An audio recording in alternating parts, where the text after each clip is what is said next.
प्रभातम सर्वे छात्रा स्वागतम। संस्कृत विषय में आप सभी का स्वागत है। आइए आज नवम कक्षा में द्वितीय पाठा पढ़ेंगे। द्वितीय पाठा न त्यक्त्वा अभ्यासा। न त्यक्त्वा अभ्यासा यानी होता है अभ्यास नहीं छोड़ना चाहिए।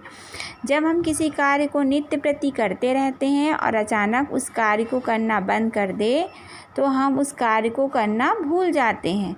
उसी विषय से संबंधित इस पाठ में वर्णन दिया गया है। चित्र में देखिए, खेत है, खेत में किसान हल चला रहा है, खेत के किनारे पेड़ है, ऊपर आकाश है। आइए अब इस पाठ को पढ़ते हैं और समझते हैं। आप लोग भी ध्यान से सुनिए और समझने का प्रयास कीजिए। कस्मैचित् ग्रामे बहुकालपर्यन्तरम् अनावृष्टिः आसीत्। किसी गांव में बहुत समय तक अकाल पड़ा हुआ था।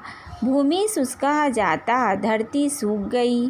पान जलस्य अपि अभावः जाता, पीने के पानी का भी अभाव हो गया।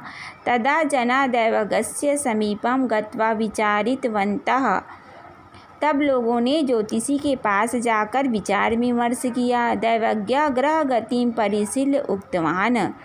ज्योतिषी ने ग्रहों की स्थिति देखकर विचार करके बताया, न केवलम अस्मिन् वर्षे अपितु आगामी वर्ष त्रयपर्यन्तरं वृष्टि न भविष्यति इति। न केवल इस वर्ष अपितु आने वाले वर्षों तक यहाँ पानी नहीं गिरेगा।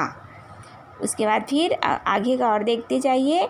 तद् श्रुत्वा ग्रामवासिनः सर्वे जीवनार्थं यत्र कुत्रापि गतवन्तः। यह सुनकर सभी ग्रामवासी जीवन यापन के लिए यहाँ वहाँ चले गए। स ग्रामः एवं निर्जनः जातः। वह गांव निर्जन हो गया। परंतु तस्मिन् अपि काले तस्य ग्रामस्य एकः कृषकः तत्र स्थितवान्। परंतु उस समय में भी उस गांव का एक किसान वहां निवास करता था। जल भावे अपि स प्रतिदिनं स्वशुष्क क्षेत्रं कर्षन् आसीत्। पानी नहीं होने पर भी वह प्रतिदिन अपने सूखे खेत में हल चलाता था, जुताई करता था। आगे का देखिए। एकदा आकाशे एकः मेघः संचरन् आसीत्। सः कृषकं दृष्ट्वा आश्चर्यचकितः सन् तम् अपृच्छत्, हे कृषकः। एक बार आकाश में मेघ विचरण कर रहे थे। उन्होंने किसान को देखकर आश्चर्यचकित होते हुए उससे पूछा, हे किसान, अत्र त्रिवर्षपर्यन्तरं वृष्टि न भविष्यति इति किं भवात् न श्रुतम्। यहाँ 3 वर्षों तक वर्षा नहीं होगा, क्या आपने यह नहीं सुना है। तत्कारणेव सर्वे जना ग्रामं परित्यज्य यत्र कुत्रापि गतः। इसी कारण से सभी लोग गांव छोड़कर इधर उधर चले गए हैं। तथापि भवान् किमर्थम् इदं शुष्कं क्षेत्रं वृथा कर्षति इति। फिर भी आप क्यों इस सूखे खेत में व्यर्थ में हल चला रहे हो। आगे का देखिए। आगे का। तदा कृषकः अवदत्, सर्वे विषया मया ज्ञाताः एव। तब किसान बोला, सभी बातें मुझे ज्ञात हैं, किंतु 3 वर्ष यावत् यदि अहं कृषिकार्यं न करोमि तर्हि 3 वर्षानन्तरं यदा वृष्टिः भविष्यति तदा मम कृषिकार्यं विस्मृतं भवेत्। यदि मैं खेती का कार्य नहीं करता हूँ तो 3 वर्ष के बाद यदि वर्षा होगा तो मैं खेती का कार्य करना भूल जाऊँगा। तावत् मम क्षेत्रकर्षणया अभ्यासम् एवं नष्टः भवेत्। तब तक मेरा खेत में हल चलाने का अभ्यास भी नष्ट हो जाएगा।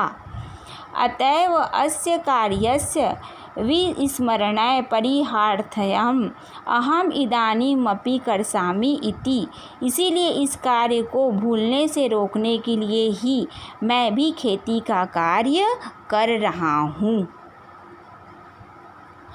आइए फिर आगे का देखते हैं। तत्श्रुत्वा मेघ साधु साधु इति वदन् चिन्तवान्, यदि अहमपि 3 वर्ष यावत् न वर्षामि तर्हि मया अपि वर्षणं विस्मृतः। यह सुनकर बादल ने बहुत अच्छा है ऐसा करते हुए विचार किया, यदि मैं भी 3 वर्ष तक नहीं बरसता हूँ तो मैं भी बरसना भूल जाऊँगा। अतः अहम अधुना एव वर्षामि इति, अतः मैं अभी बरसता हूँ। ततः सः झटिति सर्वान् मेघान् आयुः कृपया वर्षन्तु इति प्रार्थितवान्। तदा तत्र सुवृष्टिः अभवत्। ऐसा उसके बाद उसने सभी मेघों को बुलाकर, मेघ मतलब बादल को बुलाकर, कृपया वर्षा कीजिए, ऐसा उसने प्रार्थना किया। आगे का देखो। सर्वे अपि ग्रामवासिनः आनंदेन स्वक्षेत्रे कृषिकार्यम् आरब्धवन्तः। तब वहाँ अच्छी बारिश हुई। सभी ग्रामवासी आनंद से अपने खेत में खेती करने का कार्य प्रारंभ कर दिया। एतस्मिन् संदर्भे वयम् इदं पदं स्मराम। इस संदर्भ में हम इस श्लोक का स्मरण करते हैं। अभ्यासो न हि व्यक्त्वा अभ्यासो हि परम बलम, अनभ्यासे विषम विद्या अजीर्णे भोजनम विषम। अभ्यास करना नहीं छोड़ना चाहिए, अभ्यास ही श्रेष्ठ बल है। अभ्यास न होने पर विद्या विष की तरह है, अपच होने पर भोजन भी विष की तरह है। इस प्रकार से इस पाठ का अर्थ आप लोगों को समझाया गया है। आप लोग इसे पढ़िए और इसका अर्थ आप लोगों को लिखकर आपके पास PDF बनाकर भेजा जाएगा। आप उसे देखकर लिखिएगा, ठीक है।